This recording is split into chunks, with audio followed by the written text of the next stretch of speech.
and Maria were married for 10 years and have two beautiful children, Manuel and Juana. The family moved to Canada as immigrants from Mexico 2 years ago. The couple decided to leave their country with the high hopes of getting a better life for their children. Both of them were professional accountants back home and both were successful in their career. Due to high incidence of crime and illegal drugs in their hometown, Julio and Maria were forced to leave their jobs and thought of taking their children to a place where they can be safe and will have a better life. In March 2014, their family arrived in Canada and live in a two-bedroom apartment in Scarborough. They choose to live in an area because it is a good location where public schools and transportations like bus stops and subway are nearby. Their family structure is nuclear as they didn't have any relatives in Canada. During their first 6 months, Julio and Maria both struggled to find a job. They tried to search for job openings but they are all asking for a Canadian experience.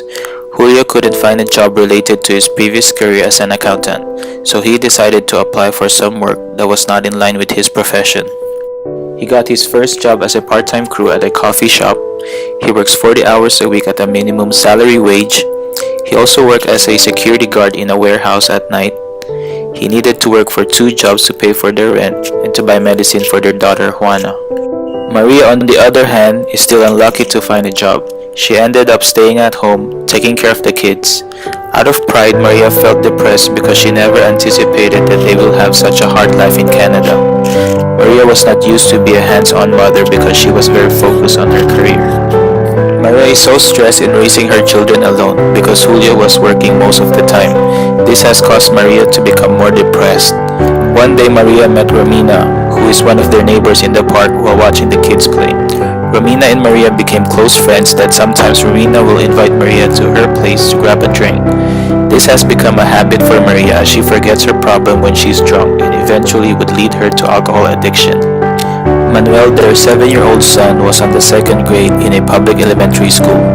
He used to be very active and his teacher often described him as a very smart and bright boy. However, Manuel's behavior has changed recently. Oftentimes he gets caught stealing and bullying his classmates over a pack of lunch. Juana is the youngest in the family. She was healthy until they came to Canada. Due to the cold climate, Juana was not able to adjust and this triggered her asthma attacks. Julio only learned about Maria's alcohol addiction when he received a phone call from the teacher because Maria could not be contacted. Manuel was the only student left in school. Julio has to leave work to pick up Manuel from school and Juana from the daycare center. When they came home, they saw Maria very drunk and sleeping on the couch. After that incident, Julio decided to quit his work during the day. Now he is the one looking after the kids and bringing them to school. Maria continued to be an alcoholic. She fails to care for her family and was not able to act as a mother. The family roles have changed because of Maria. Julio now does the household chores and takes care of the kids during the day and goes to work in the evening. He seldom had enough sleep and was eating only foods from the fast food restaurant. He gained so much weight and experienced dizziness and neck pain at certain times. He misses his appointment with their family doctor all the time and states that there are more important things to do than to go see a doctor. Manuel was also affected physically and mentally because of the conflicts in their family. The school principal brought the issue to his parents' attention and a social worker together with a family nurse was sent to their house to do their assessment. The social worker and the family nurse made some suggestions and referrals for each family member. Maria has to undergo some counseling and needs to attend the Alcoholics Anonymous in order to treat her alcoholism. Julio, on the other hand, was referred to a family doctor to manage his hypertension. Manuel also has to attend some kids counseling to manage his behavior, and Juana needs more medical attention because of her chronic asthma. The family was also referred to some religious organization in order to cope up with some of their problems. Their family is a devoted Catholic, but lost contact with the church when they moved to Canada.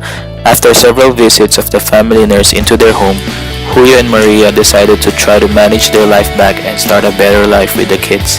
Maria agreed upon attending the Alcoholics Anonymous group and Julio started to take his maintenance drugs. The family were able to adapt to the free healthcare that has been so helpful to them, considering that the family needs regular checkup and they are not financially stable. The free service of the social worker and the family nurse also contributes to the improvement of family situation by identifying the problems and creating a care plan as well as informing them of additional resources for new immigrants.